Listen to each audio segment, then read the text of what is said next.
And Rick is going to lead us in a prayer. Dear Lord, we thank you so much for this day and the blessings we're receiving from it. Lord, we ask your blessings upon each and every person here and the families they represent. As we go about the business and calendar and the things on our agenda, Lord, just give us the wisdom and the knowledge to make decisions that will be good for every citizen of the city of Ballenger. I pray this in your name. Amen. Pledge allegiance to the flag of the United States of America and to the republic for which it stands, one nation, under God, indivisible, with liberty and justice for all. Texas pledge. Honor the Texas flag. I pledge allegiance to thee, Texas, one state, under God, one and indivisible.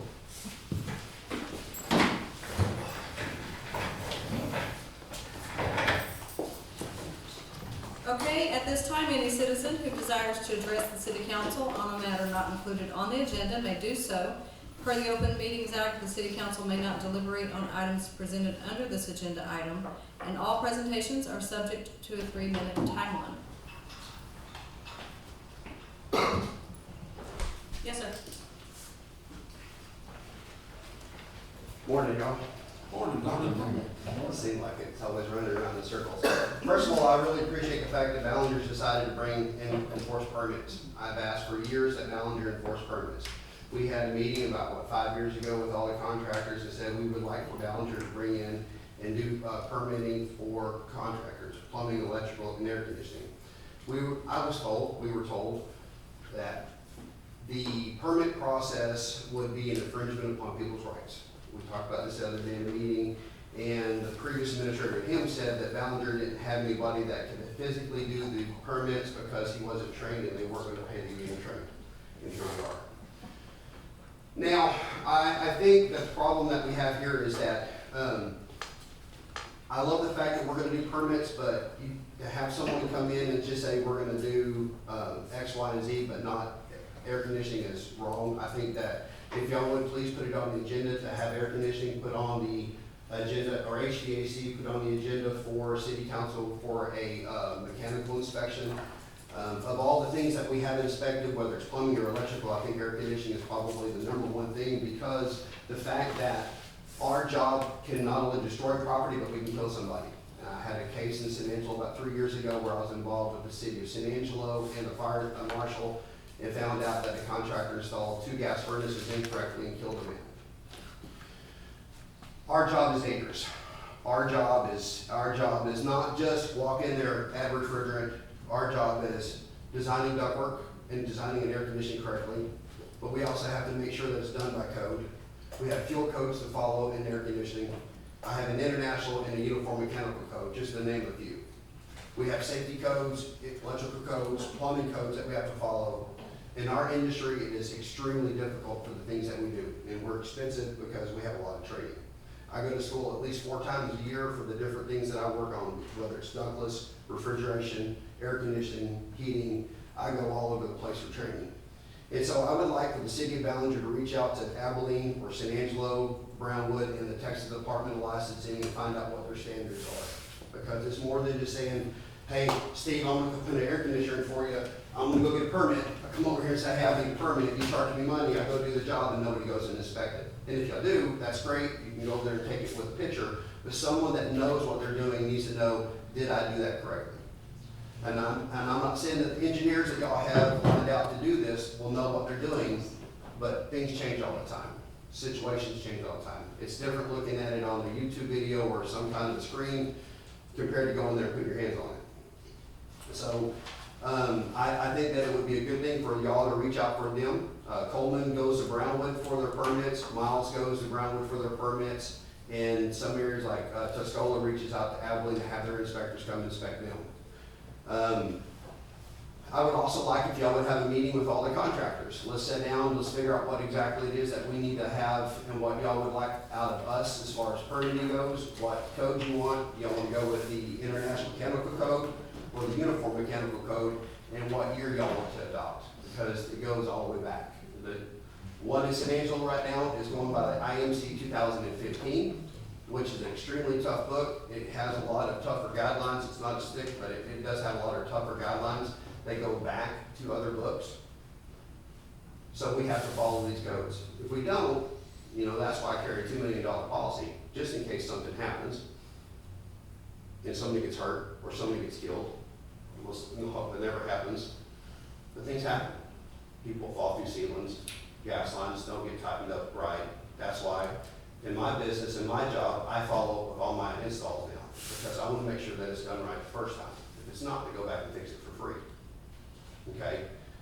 Things have changed a lot over the years. I know that we have a new administrator here, and I really appreciate the fact that you are doing this. It made us very happy. I've been talking to a couple of electricians, a couple of plumbers, and I'm like, yeah, it's about time.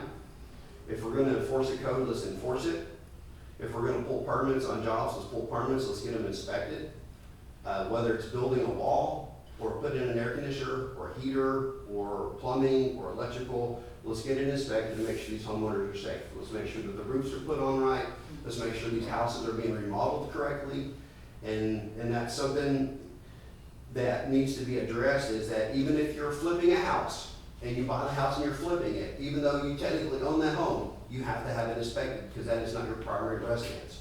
And that's a loophole people are saying they're trying to use around here.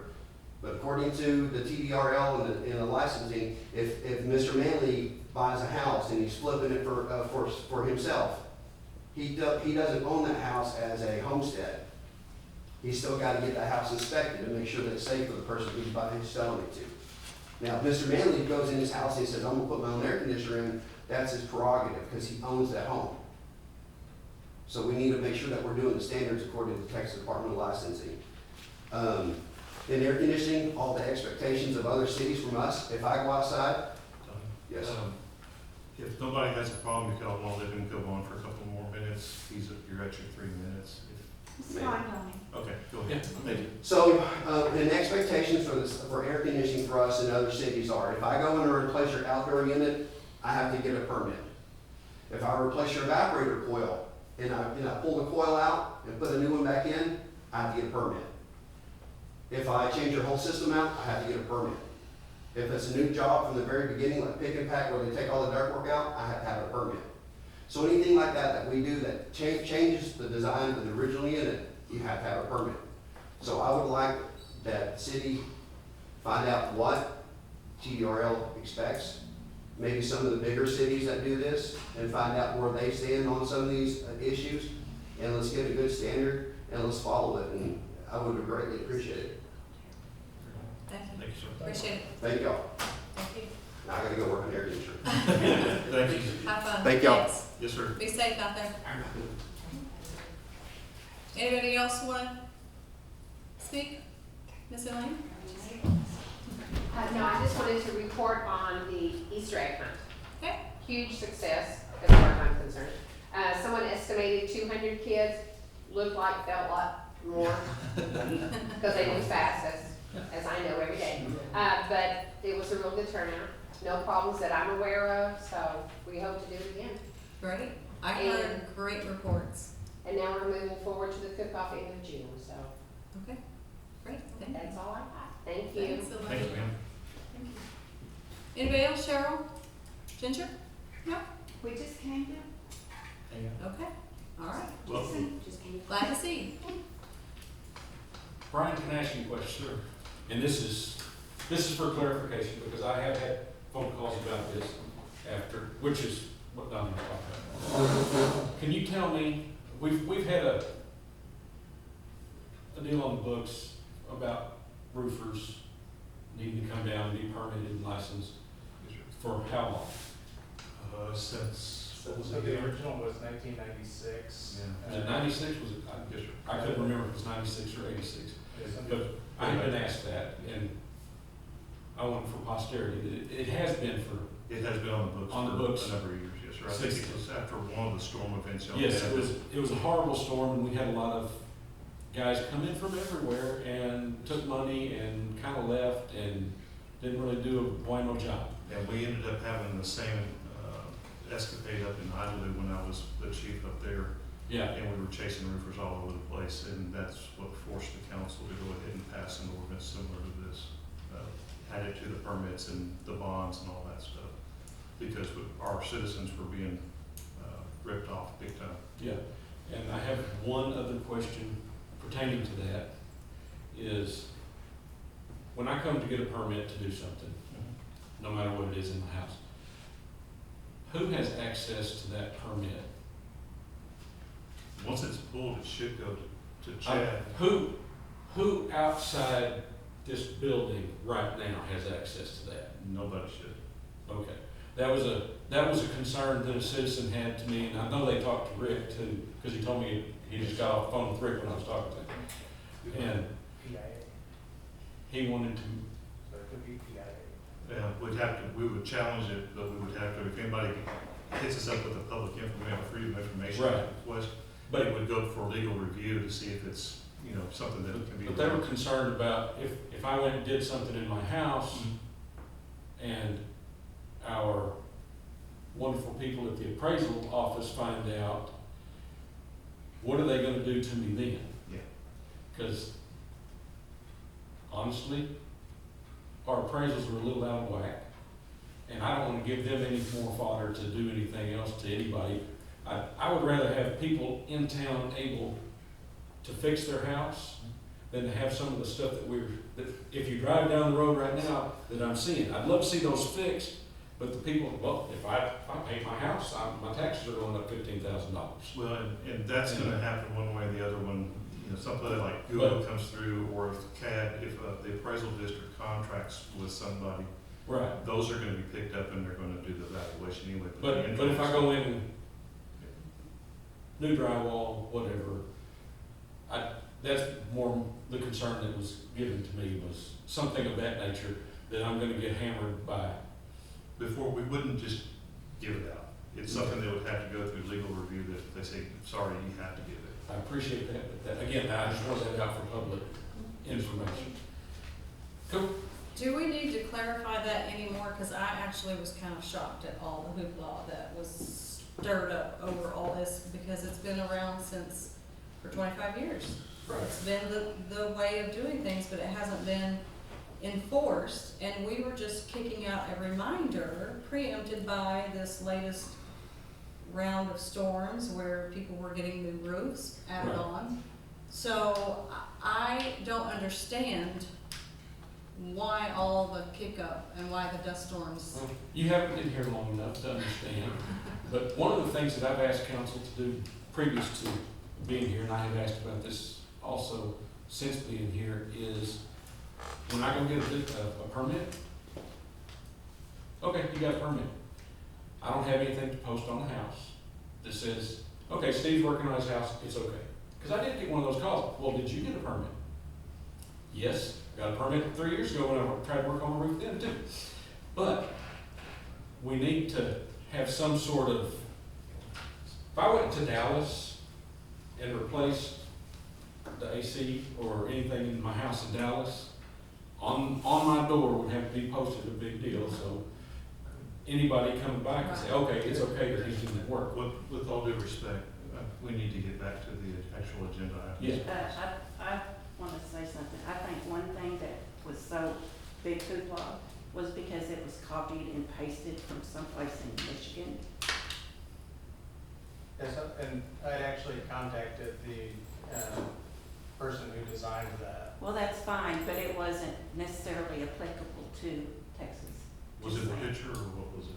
Whatever it did. Yeah, was so stupid. it was a suggestive thing, none of it was outlined cold hard in stone. Well, it was the way it was done. It was the manner in which it was done that was misleading. Yeah, I'm sorry that it was perceived that way. Okay, so that's what the crux of it. That We'll work wasn't on all of it, that was part of it. Yes, ma'am. We'll work Okay. hard. All right, moving along. Council will consider approval of the minutes of the March 15th, 2021 meeting.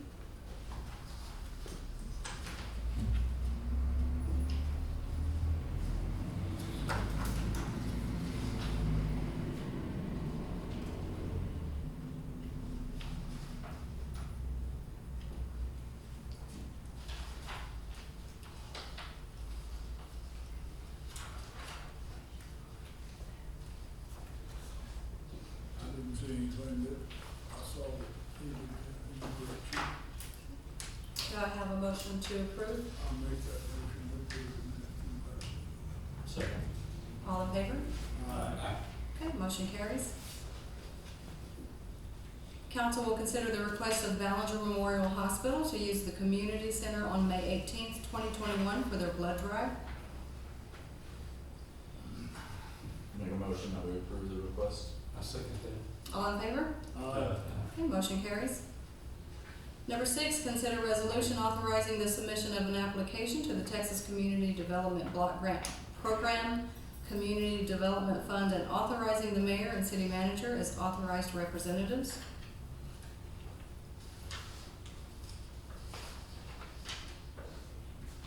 This is just to submit the application. Yes.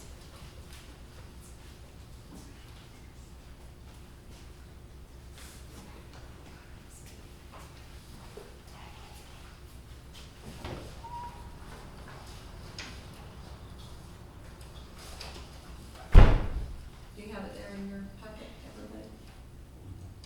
Do I have a motion? Discussion? I make a motion to approve the resolution, designate the mayor and city manager as representative. Do I have a second? Second. Rick, okay, all in favor? Aye. Motion carries. Thank you. Council will consider a revised substandard building ordinance that creates a building and standards commission to enforce the repair and/or demolition of substandard buildings. Mayor, council, ask John, if you want to make a presentation or just briefly describe what the commission and how it's going to work and how the council will appoint the members to the panel.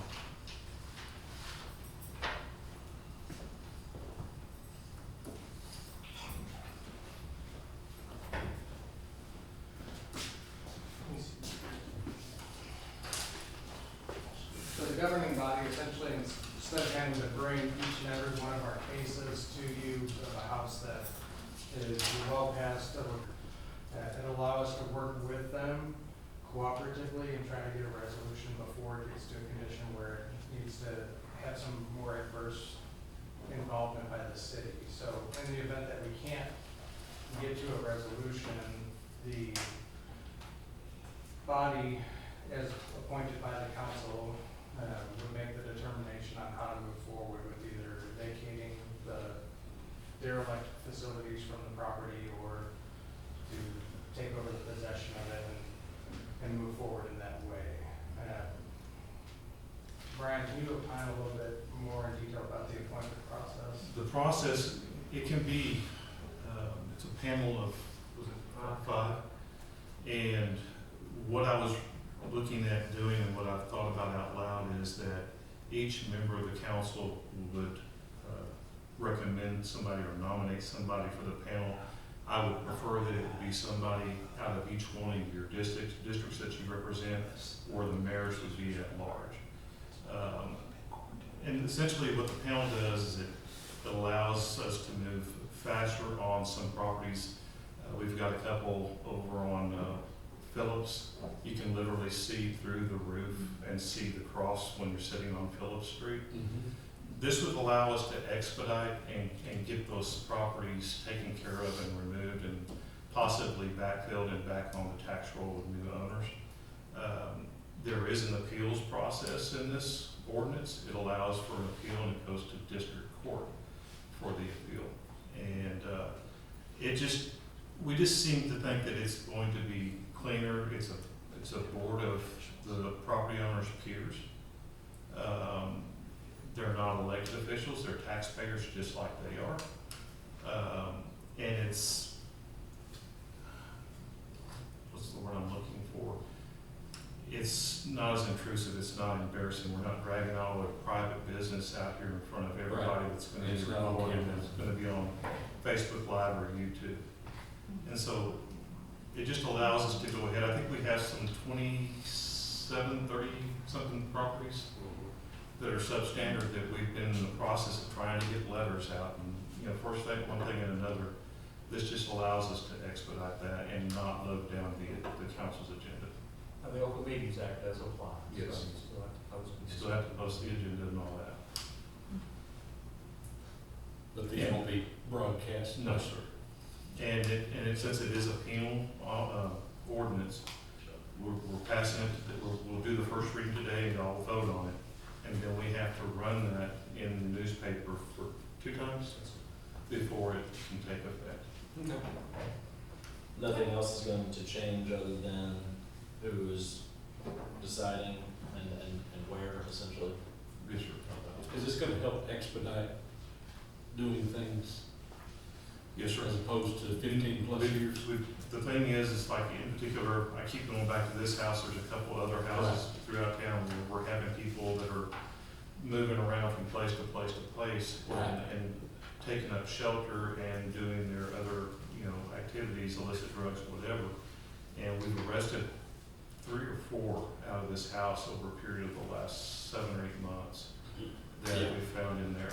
And so this is just trying to get that under control and just one less place for them to leave their sharps and other things else where somebody's gonna be inadvertently stuck by Yes. something that didn't be stuck. So we're wanting to clean it up. Yeah, I do. We need to get some of these, yes, ma'am. I thank you very much for that, Yes, ma'am. for cleaning up. We could be a beautiful little town if we can get this done. That's our goal. That is our goal. Thank you, John. Do y'all need more discussion, or do I have a motion to approve? Motion to approve it. I'm good. I second. Second, all in favor? Aye. Motion carries. Thank you, guys. Council will consider an ordinance terminating the mayor's declaration of disaster because of COVID-19. Mayor, council, as you well know, that there's been some changes with the disaster declarations and Governor Abbott dropping the mask requirements across the state. And so it's become time for us to go ahead and drop the mayor's disaster declaration. We did receive our, John, today or yesterday? Yeah, today, right? The CARES funds. Yes. The relief funds hit our account today. And so that helps us recover from some of the expenditures that we've experienced through COVID thus far. And so staff recommends that council would go ahead and repeal the declaration. Do we even have any active cases right now? We have one active case for Reynolds County. TMCRF funds, not CARES. Yeah, it's just the COVID relief funds. Yeah. 2 different things, yeah. I'll make a motion to terminate the declaration of disaster. Second. All in favor? Aye. Motion carries. Okay, this time we'll have a presentation, discussion, and consideration regarding the engagement of Denton, Navarro, Rocha, Bernal, and Zek, and Doucette and Associates for redistricting reappointment professional services.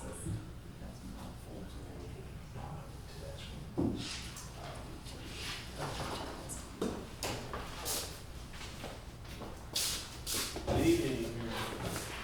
Good to be back in balance. Good to have you. God's count. Pass out, this is just was sent to the city a while back, after, Brian asked that, we give you some information on redistricting efforts. Mayor, I have one.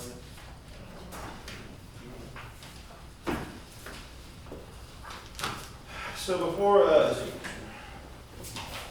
going through the presentation, just, I've been here before and introduced myself, but what this is just a little bit more background on our firm, as well as on the engineering firm we partnered with for redistricting efforts, Doucette Associates.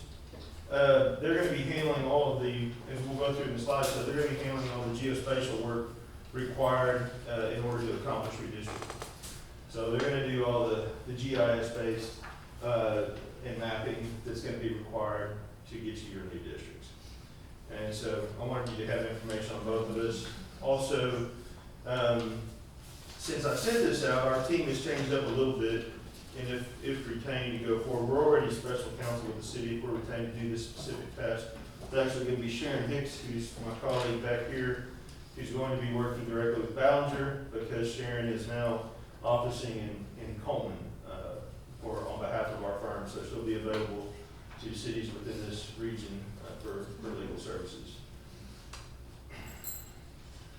So what is, so I want to talk to you just a little bit so you understand what's required here, because it doesn't come around real often. Every 10 years, the government counts us, and then they say, hey, you got to redistribute yourselves within your communities if you are divided into districts. And we have to do that with the basis in the law that I'm going to cover tonight with you to make sure that it's done in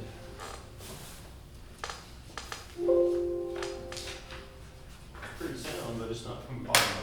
Do what now? The bottom one. The bottom button? There we go. Okay, got it. I have one. There's only 2 buttons, and you told me very clearly which button to push before I ever stood up here, and I still got it wrong. So what are the legal standards for this redistricting process? There are mandatory criteria, and those are 1 person, 1 vote. That's what it's based upon. And the original creation of what we do with the redistricting process was the protection of racial minorities in the voting process. How often? It's done after the census updates the population information for the city. The census information has been delayed at this point in time. It's significantly delayed as far as when we're going to get final numbers upon which we can base things. In fact, San Antonio, as large as San Antonio is, they're just now doing their RFQs to acquire services to do their redistricting. So it's moving slower this time than in the past. Now, some of that also is more critical depending on when your elections are. So if your elections are in November, your regular elections, you're prioritized from our efforts. If your elections aren't until the next May, like if your elections are going to be in May, then be the next May, then you're a lesser priority at this point in time because it's already too late to do anything with this election. So y'all are in November. Okay, so you guys will go to the top of the list if we're retained because we have a very tight timeline to try to get, and that's counting on the data coming in the first place. If the data comes in a timely fashion, we've got to get on our folks who are trying to have November elections immediately because as you'll see as we go through this, we have a deadline to get your new districts in place. So other than the mandatory criteria, what is the discretionary criteria? These are the things that we try to achieve and accomplish when we're going through a redistricting process and the things that we do have some ways to, not necessarily manipulate, but take into account to make sure that we achieve one person, 1 vote. Compactness and contiguity, following lines of political units, following geographical boundaries, continuity, and then communities of interest. So as we go through the process, what's gonna happen is when we're brought on board, or if you bring someone else on board, what they're gonna wanna do is they're gonna wanna take your existing maps. We're gonna get your existing maps that you're already following, get those to our geospatial folks to break down the demographics, input all that data into all your existing maps and see what they are.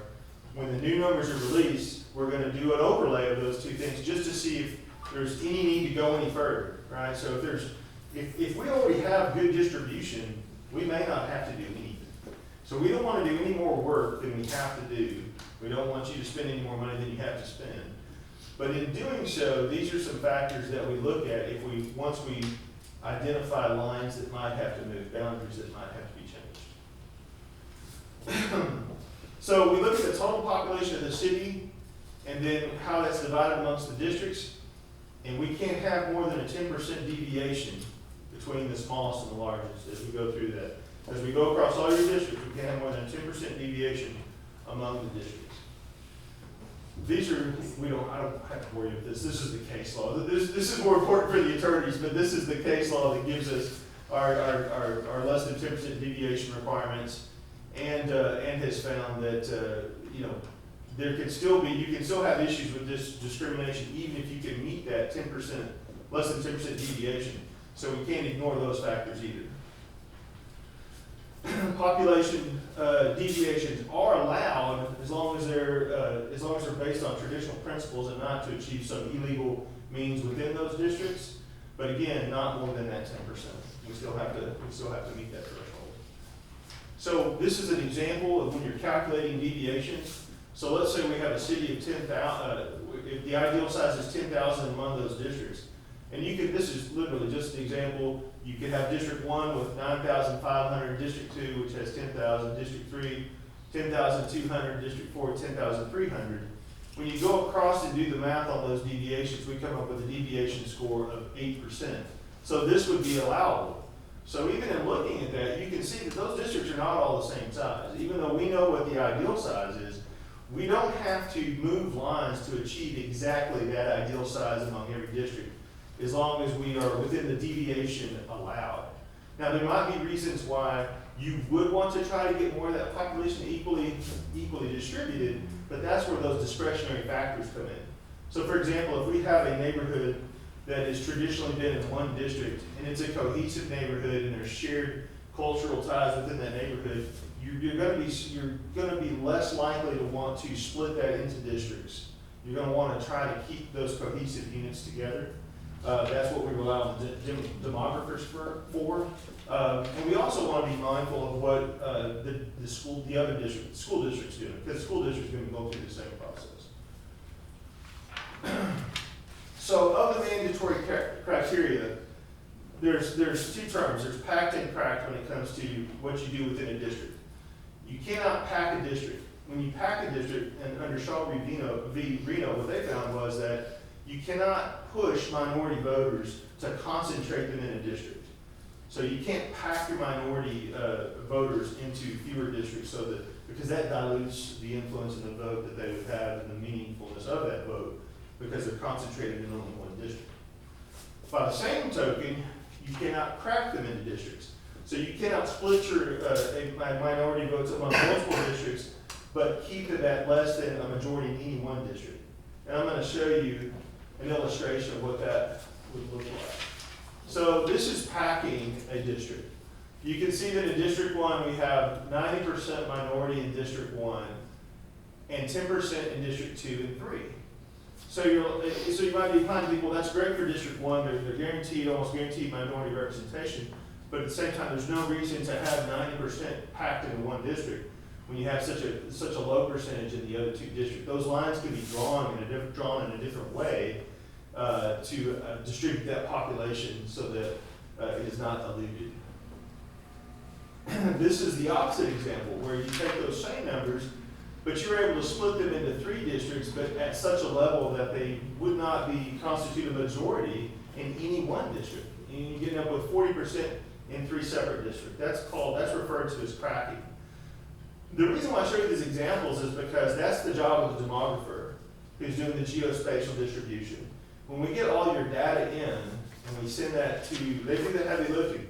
We make sure it's all legal. They're going to do the heavy lifting of taking those demographics, taking your existing population in existing districts, and making sure that as they're distributed, if we're good on our ratio, right, they're making sure that the demographics support leaving everything as it is, if that's what it looks like. Or do we need to redraw lines because we need to redistribute any particular groups of voters so that we are going to achieve what's required in the Voting Rights Act? That we are not going to be out of compliance with what's required. This is a preferred outcome using those same numbers. You can actually distribute those so that you actually have 60% in District 1, 60% in District 2, and 0% in District 3. That would be fine. Because rather than either having packed in one district or diluted amongst 3, they actually make up the majority in 2 of those districts. And that would be more preferable than either of the other 2 alternatives. You cannot use race as a predominant factor when you're redistricting. The exception is if there is a racially polarized voting or minority opportunity district may be needed to prevent vote dilution.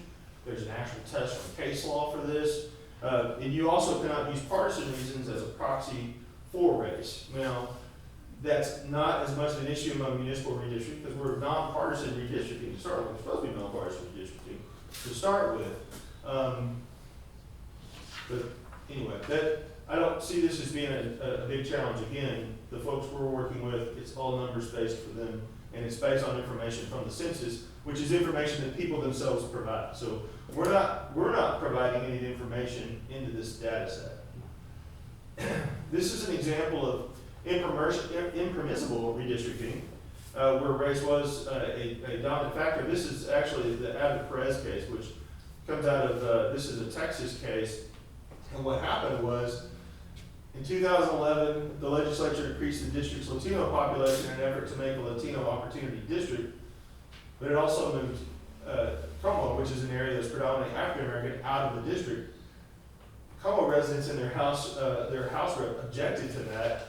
And the legislature moved it back, decreasing the Latino population, and moved more Latinos into the district. And so the state was arguing that race as a predominant factor was permissible because they had good reason to do this. The Supreme Court found that they did not meet their burden in these decisions that they made, and that to prove that the action was narrowly tailored, that race was not the dominant factor in this whole, all these decisions that they were making. What they did was they took a district that was predominantly one race, and then they moved more Latinos in there. So it was actually a packing is what they were doing. And so they ended up ultimately diluting Latino vote while they're trying to use that expansion into additional districts as the basis for justifying it. But then they took the predominantly black community completely, a contiguous community completely out of that same district, and their representative was not, I mean, it was going to significantly impact their representation, and specifically the representative who objected to it. So that's a very recent case. That was finally decided in 2018, but it had to do with lines drawn at the federal level. And again, remember, we're only dealing with what our local levels are, but it's a good example of what would be looked at in the event of any challenge on these types of things. A district is contiguous if all the lines that create it are connected, just meaning that we can't draw a district that has part of it here and then another part of it over here. There has to be contiguity. There has to be one continuous line. It can't be unconnected. Compactness, geographic shape of the district. That's one type of compactness, also functional, based on factors that, such as what we've listed here. Communities of interest is one that also comes up quite often by traditional. Most of our Texas communities will contain traditional neighborhoods, whether it's based on faith, based on ethnicity, based on different factors where they have been a continuous community of residents, often generational. Where I grew up, for sure, you could go to parts of town, and parts of town are known by the last names of the families that have occupied that parts of town forever, whoever they might be. And so you don't want to split traditional communities, however made up. This is the process we like to recommend and follow. Public input, either citizen committee or city council can drive this. You need to make certain that you have minority representatives as part of this process, and notice out to the public. When I say that this could be citizen or committee driven, most of the cities we're working with, and we're only offering this service to clients we currently represent. We don't go out and market redistricting services like a lot of firms do, and that's fine. I don't have time to redistrict half of Texas. I only want to focus on clients. But I recommend, and we recommend, a committee process. You guys typically have enough on your plate, but if you do for example, think about the way you do your charter. You normally appoint a charter commission, I would think, to work on your charter, who brings recommendation to the city council, and they'll make the final decision. Recommend a very similar process with redistricting. City I was in a couple of weeks ago going through this. We have on our agenda next week where they're going to, each council member is bringing back from their district who their district representative is going to be on this redistricting process. And then, of course, the mayor would have an appointee as well, mayors at large, not from the district. So that way we get our committee in that fashion. You do not have to do it that way. The city council can do the whole process yourself. However, it's often beneficial, and you will maybe get more involvement by using a committee process and bringing that representative from your existing district to this. The other purpose it serves in my book is it's an educational function for your constituents. This only happens every 10 years, right? And we need to help educate the public, help them understand the process. It can be a contentious process. I've seen that happen. Not very often, it should in a smaller community. But if you've always been voting in a particular district, and then some darn attorney shows up from out of town and says, oh, well, we're gonna put you in a different district now. You know, that's not always a recipe for that going down well and being successful. We want to instead, they need to drive this process, not me and not a demographer. We need to help them understand the process, and they need to drive the process with input. So how do we do that?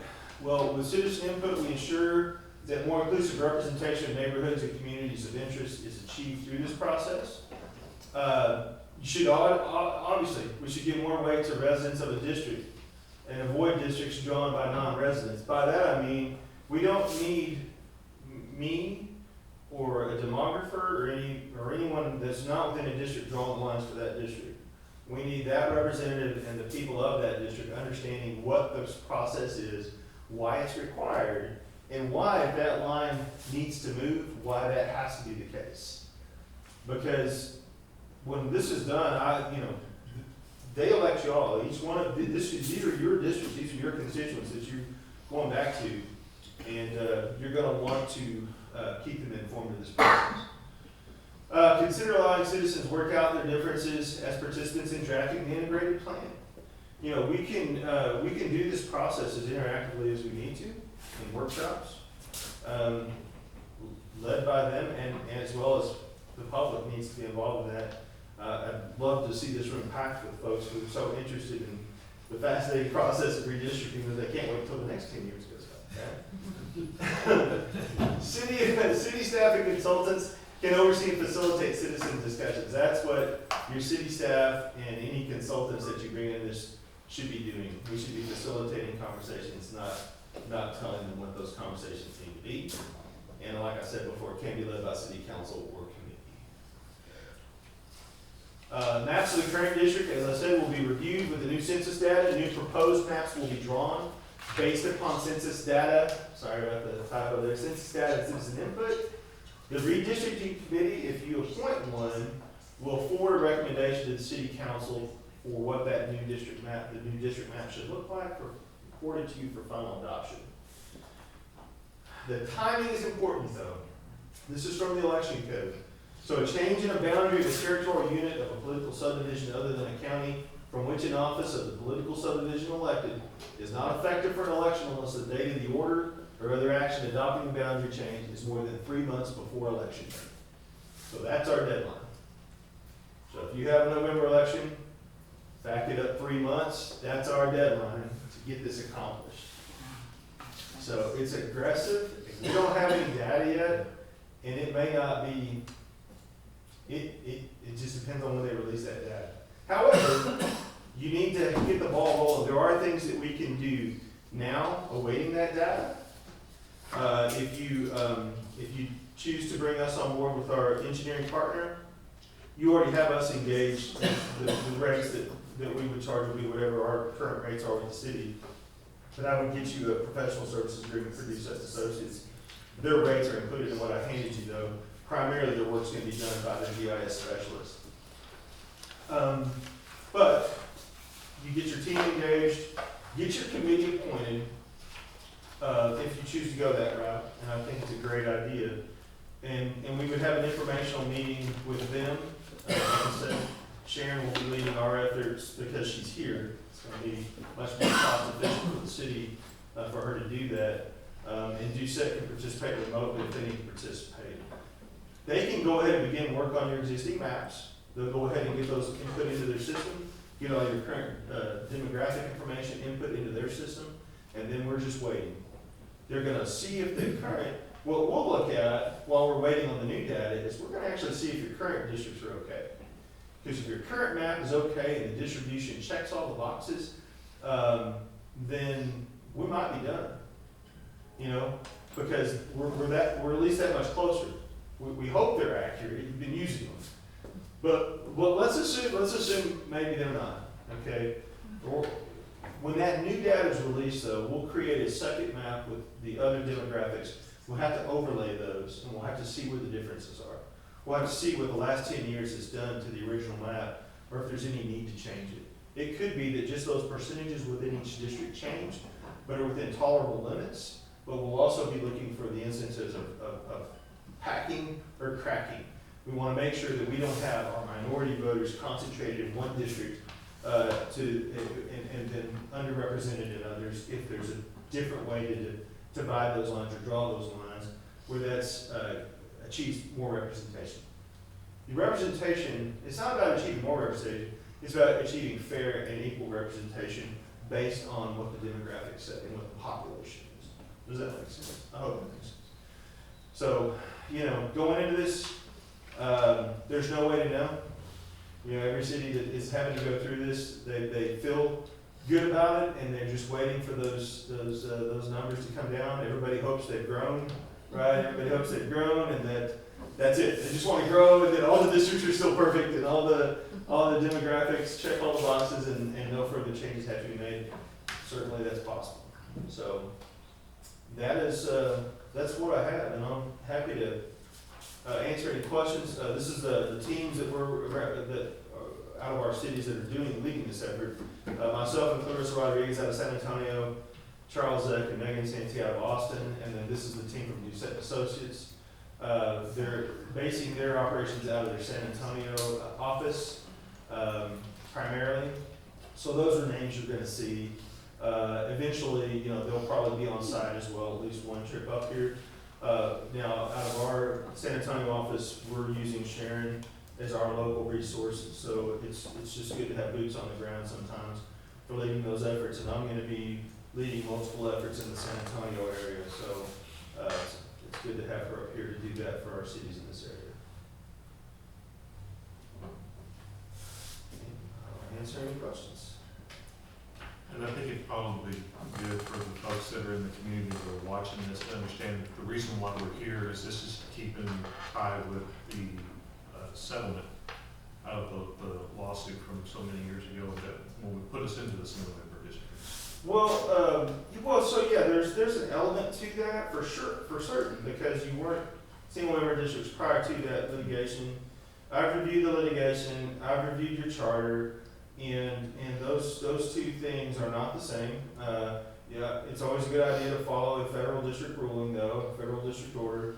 But I also will tell you that I'm working with 2 other cities who have very similar charter provisions that came out of that. That's led by that same plaintiff's attorney. It does have to do with redistricting. But the thing I would tell you about that is, I am not at all concerned for Ballinger to. I've been in too many cities there. Right? I've talked to way too many cities.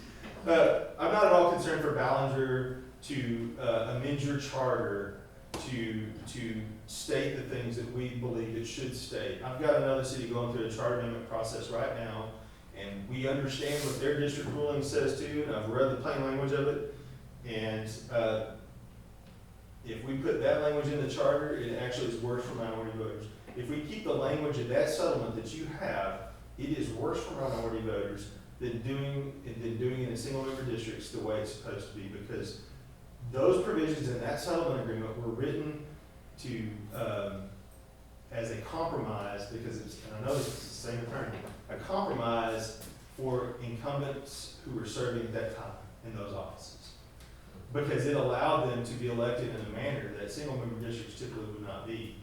And I think yours has that same language. I've got to double check it and verify it. And so my thing is, do not be concerned or afraid with amending your charter to reflect the way single member district language is supposed to be reflected in that other city I'm working with. LULAC's already signed off on it. They've already said, yeah, that's actually what was intended. It was a compromise and settlement to allow and account for incumbents. It was never intended to be the way every election was done. So all that to say, however the representation goes on this redistricting, it's separate apart from that charter, but the next time I'm not sure when your charter comes up for an amendment again, but it needs to be fixed. The charter needs to reflect the way you elect folks without regard to what the existing language is or what that lawsuit is, so long as what we're doing is not diluting minority vote. When you get your proposed language in that charter, we'll run it past LULAC and their legal counsel. He offices in San Antonio. He's still doing it. By the time he'll do your charter, same guy, he's still just down the road from us. I don't anticipate any issues, because we've had that in this other West Texas town, we've had no issues on the language, because of that factor, that it was a settlement. It was a compromise. Thank you. Do y'all have any questions? So for any action tonight, all I would need is for, a motion, if you wanna move forward with us, and you said associates, just a motion, second to vote, to retain us and you said associates to start this process. And you might also discuss amongst yourself whether or not you want a committee or council-led process. If you want a committee-led process, I recommend at your very next meeting or a special call meeting, you all bring your appointments from your districts to serve on that committee. Give them a heads up first. Say, when a warrior calls you, it's not bad. It's just this committee you've been appointed to. Thank you very much. Mayor, council, I believe the staff feels the same way I do on this, is that I would prefer that you engage representation from your districts and encourage citizen involvement in where we're going and what we're doing with our redistricting efforts. And I would recommend that we engage Mr. Santee's firm and the engineers to carry us through this process.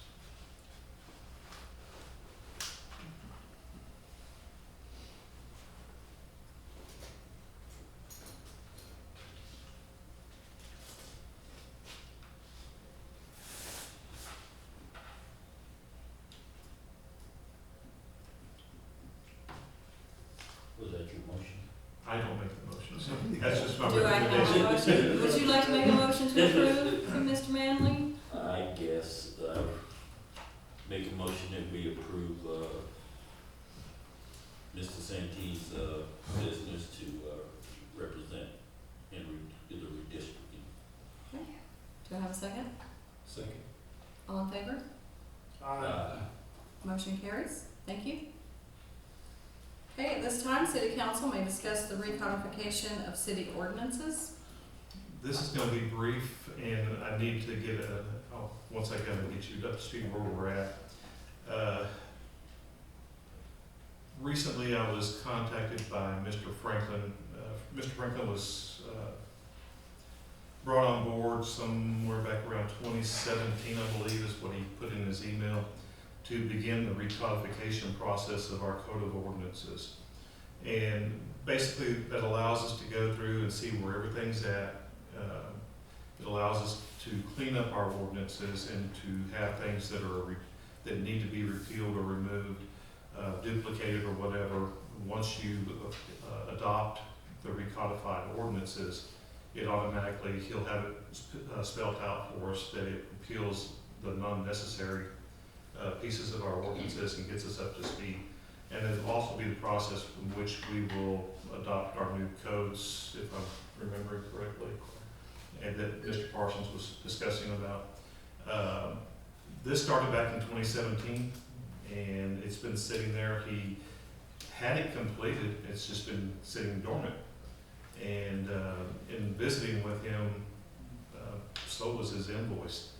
He'd never done this and wasn't hitting us with any late fees or anything else. So I've worked with him before in other cities, and Kevin's very professional and he's easygoing. I really like working with him. So we have compensated him. We've made good on that. What I need to know from council, we're at the stage now where he is recommending that council review and legal would review what he's come up with, what he's found, what needs to be cleaned up, what needs to be brought up to standard, and then also getting our more current ordinances that have been passed to him so he can build them into the codification. And so what I need to know is how many of you would like them in a digital format, because I do have them in a Word document where you can click on it and add your comments off to the side, add your notes, and who would want the printed version. Because if I was going to go ahead and print it, but it would tally up to somewhere around 1,000 pages.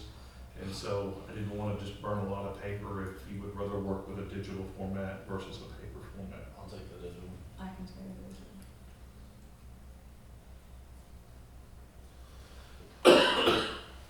I'm old, I would much prefer to read it on paper. Same here.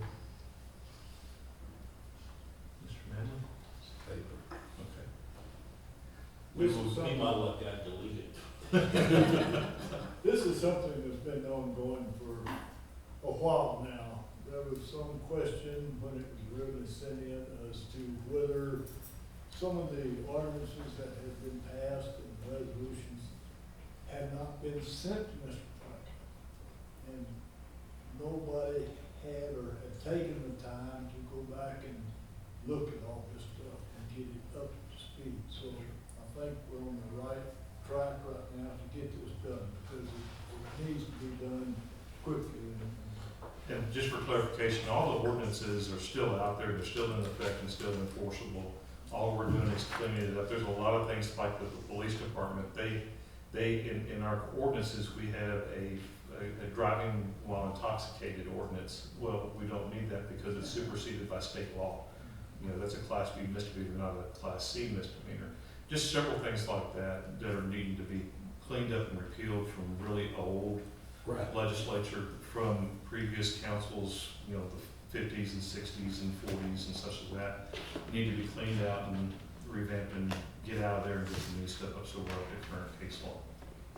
And so there's no motion or action to be taken on that because we're already engaged with them. I was simply wanting to make you aware of where we're at in the process. We're getting closer. I'm hoping to have them done, once you review them, we'll give it to him and we'll keep you informed and get it hopefully into May 1st of June is what I'm targeting for, to get it done. So that's all I have for that. And then we're gonna meet in executive? No, we don't need to go to executive. We don't, so, No, ma'am. It's so- just on there just in case you still have questions. just in case, okay. So we're not doing number 11. No, ma'am. Okay. Where you don't have to meet in executive, which is on the agenda right now. So that's the end of agenda items. If I have a motion to adjourn, I would make such motion. Second. all in favor? Aye. Thank you very much. Meeting is adjourned. 6:29. Thank you to everybody who came out. Y'all be safe driving.